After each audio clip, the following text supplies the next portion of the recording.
Isang Amerikanang athlete na may dugong Pilipino ang umukit ng pangalan sa larangan ng swimming sa katatapos lang na London Olympics. Sa kabila ng kanyang kulay at pananalita, taas noon niyang sinasabing isa siyang Pinay.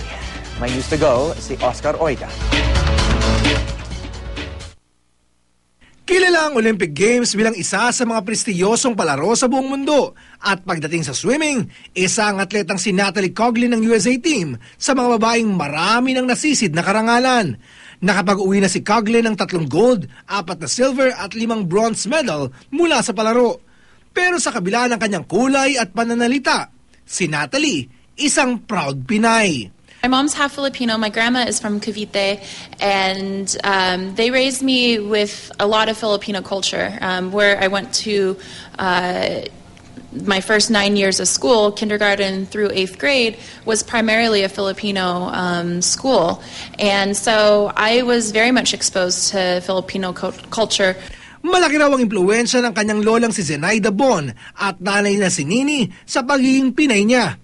Kahit pa sa Vallejo, California siya, lumaki. I have done a lot of events in the Filipino community, especially in Vallejo, California, which is where I was born and raised. And I even started studying Tagalog with Rosetta Stone, but my accent's terrible, so I'm not going to tell you anything. Because I speak really slowly.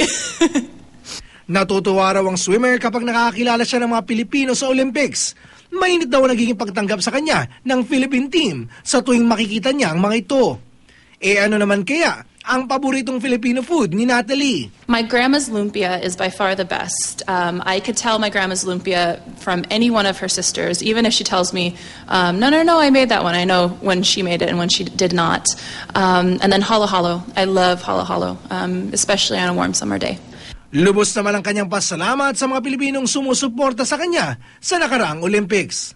To all my Filipino fans out there, thank you so much. Salamat. I appreciate everything that you guys do for me. I appreciate all the tweets and all the messages and all the support. You have no idea how much that means to me and how it puts a smile on my face. Oscar Oida, GMA News.